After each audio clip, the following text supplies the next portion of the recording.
Hello bachcho. Now in this video we will start the reasoning questions from the question number 15. Till 14 we have covered in the previous video.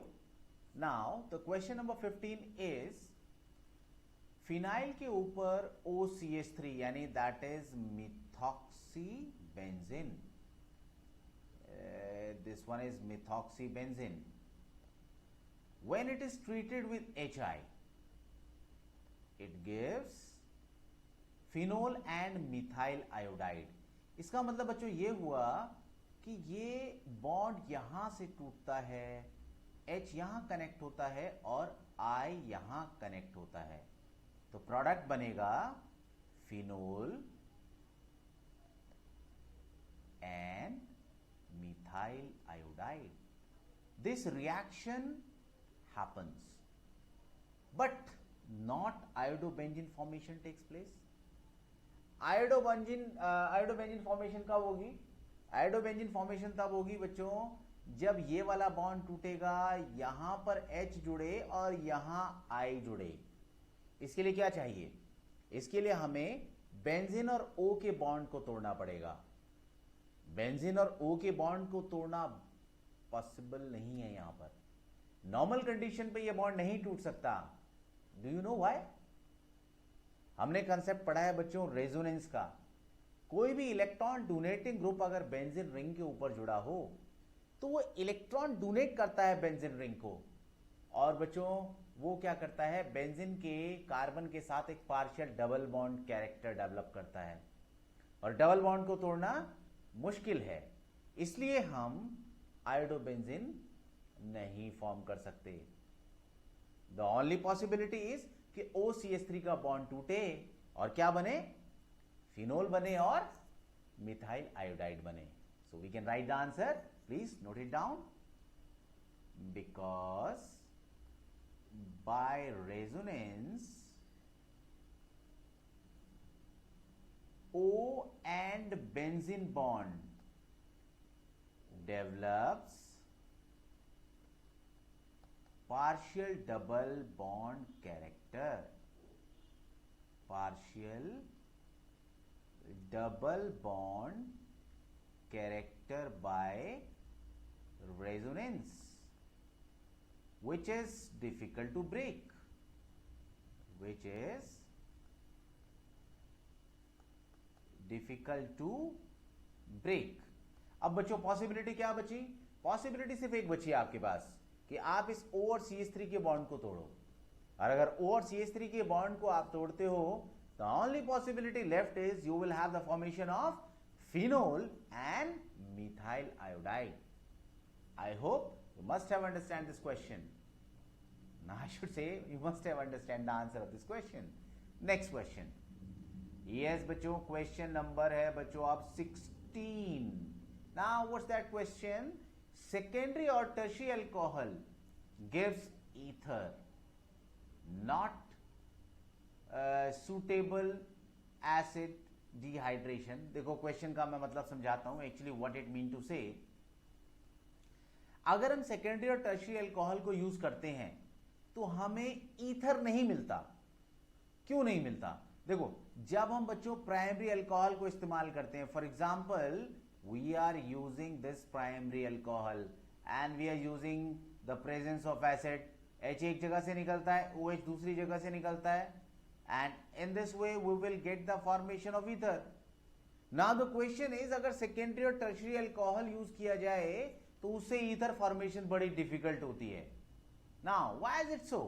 देखो secondary alcohol हो या tertiary alcohol हो, let us take the example of tertiary alcohol.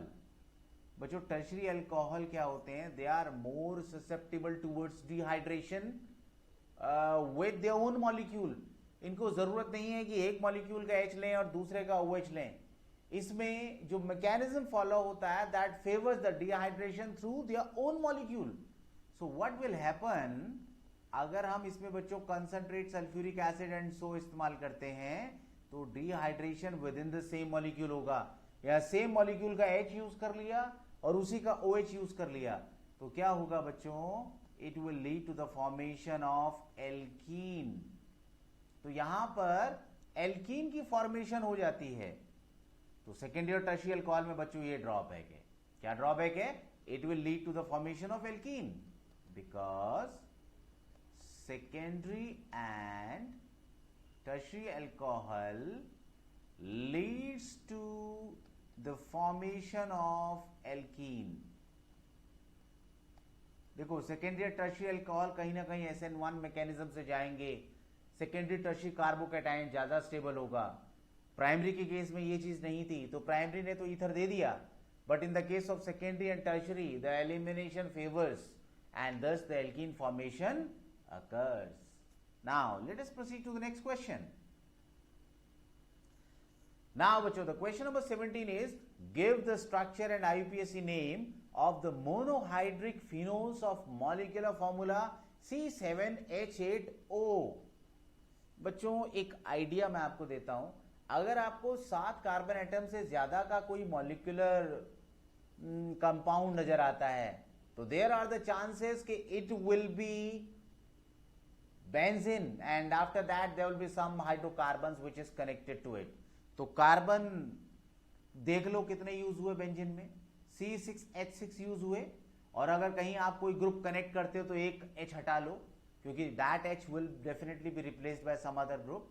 तो अगर हम बच्चों यहां पर हम कहें कि ये मोनोहाइड्रिक फिनोल है, तो ये बच्चों OH तो ऑलरेडी कनेक्टेड ही है. अब C7H8O में से ये formula C6H5 and this OH if we subtract, so I think we get only CH3. So the CH3 can get only the position ortho, and the other position which it can get is meta, and the last position which it can get is para. So here we have 3 phenols. IUPAC name इसका चाहिए, तो first we can write 2-methyl phenol. First one is 2-methyl phenol. Similarly, it could be 3-methyl phenol, and the next one will be 4-methyl phenol. I hope you can write the methyl phenol after this very easily. Thank you, बच्चों. The next one is question number 18. Question number 18 says give the 2 reactions that shows the acidic nature of phenol, and we also have to compare the acidity with ethanol. देखो phenol का acidic nature दिखाना है. देखो acidic nature दिखाने का मतलब how we can show this can donate H. So for that, if we react it with sodium, it forms sodium phenoxide and hydrogen gas liberates. And secondly, if we treat it with sodium hydroxide, again it loses H, which combines with the OH of this sodium hydroxide and forms H2O. ये दोनों के दोनों reactions, either we react it with sodium or we react it with sodium hydroxide. In both the case, it is liberating H. It shows phenol is acidic in nature. अब बच्चों acidic nature proof हो गया, और इसकी acidity compare करनी है ethanol से. I think this question we have already dealt earlier. What it mean? Phenol में एक बेंजीन है जो इलेक्ट्रॉन को अट्रैक्ट करता है. अगर बच्चों ये फिनोल इलेक्ट्रॉन अट्रैक्ट करेगा, so I should say benzene attract करेगा, तो ये नेगेटिव आयन स्टेबलाइज हो जाएगा. Always electron withdrawing group stabilizes the anion. जबकि हमने क्या पढ़ा बच्चों? इथाइल अल्कोहल में अगर H+ लूज होगा तो it will form ethoxide ion, and this ethoxide has electron repelling ethyl group. That will make it unstable. This one is electron repelling, therefore it will make it unstable, and hence it will decrease the acidity of it. Is it clear? Yes. Now we should proceed to the next question. Now the next question is explain why OH group, which is attached to a carbon of benzene ring, activates it towards electrophilic substitution. देखो बच्चों, कोई भी benzene ring के ऊपर अगर ऐसा group connected हो जो इलेक्ट्रॉन पेयर डोनेट कर सकता है, तो this we already know by resonance when electron jumps What position they carry? They first goes to ortho position, then jumps to the opposite para position, and then again shift to the ortho position. So what will happen? They gives negative charge at mainly ortho and para position. और अगर बच्चों किसी को negative charge से प्यार है, कोई negative lover है, कोई इलेक्ट्रोफाइल है, तो वो इन्हीं पोजीशन पर आएगा. It means this OH group enable this benzene ring to get attack over this position. So we get ortho and para product formation. तो रीजन क्या हुआ? रेजोनेंस से इलेक्ट्रॉन पेयर कहां जाता है? ऑर्थो और पैरा पोजीशन पर, where the electrophile finds an easy attacking site, because by resonance OH donates electron pair at its ortho and para position, where electrophile finds an easy attacking site. An easy attacking sites. तो बच्चों जब attacking site ortho और para है तो product भी ortho para ही बनेंगे. Now move to the next question. Question number 20. Illustrate with example the limitations of Williamson synthesis of certain type of ether. देखो बच्चों, ईथर के लिए हमारा जनरल इक्वेशन अगर मैं कहूं, लिमिटेशन देखनी है. हमें चाहिए एक सोडियम एल्कोक्साइड और दूसरा चाहिए alkyl halide. So what happens when the sodium halide removes, it results in the formation of ether. यानी एक R जो हमें ईथर में चाहिए उसका होना चाहिए सोडियम एल्कोक्साइड, और दूसरा R which is represented here by R dash, this should be connected with alkyl halide. अगर बच्चों हमें ईथर बनाना है जिसमें ऑक्सीजन के दोनों तरफ टर्शरी ब्यूटाइल ग्रुप हो, तो इसके लिए अगर हमें ये फॉर्मेशन फेवर करनी है तो क्या होगा? नंबर 1, हमें बच्चों इसी का लेना पड़ेगा सोडियम एल्कोक्साइड, और इसी का लेना पड़ेगा हमें हैलाइड. तो हैलाइड के लिए O हटाते हैं बच्चों, O नहीं चाहिए, कार्बन चाहिए, टर्शरी ब्यूटाइल हैलाइड. और बच्चों हमने क्या पढ़ा है? This alkoxide ion is also a strong base. और अगर बच्चों हम स्ट्रॉन्ग बेस से रिएक्शन करेंगे तो एल्काइल हैलाइड के ज्यादा चांसेस हो जाते हैं कि वो एलिमिनेशन फेवर करे. एक कार्बन से कार्बन निकलेगा और एक से निकलेगा हाइड्रोजन. और अगर बच्चों ऐसा होगा तो ये क्या फेवर करेगा? It will favour the formation of ethene. तो हमें रिक्वायर्ड प्रोडक्ट नहीं मिलेगा, एलिमिनेशन हो जाएगा. तो answer is because it results in the formation of alkene. तो इसलिए बच्चों इस तरह के ईथर्स जिसमें दोनों तरफ टर्शरी ब्यूटाइल ग्रुप चाहिए हम नहीं बना सकते. Even with the secondary butyl group, again there is a limitation. It can also lead to the formation of alkene. Yes, this one is very good. If we have to prepare the primary ether compound, oxygen के दोनों तरफ primary जुड़ा हो, तो that person is the best. Otherwise, the elimination possibility is always there. But with the tertiary, if the tertiary is on both the side, we cannot eliminate the possibility of taking tertiary halide, and that will always result in the formation of alkene to the major extent. So now let us move to the next question. Preparation of ether by acid dehydration of secondary and tertiary alcohol is not suitable method. बच्चों अगर देखा जाए तो ये question और ऊपर वाला question काफी हद तक मेल खाते हैं.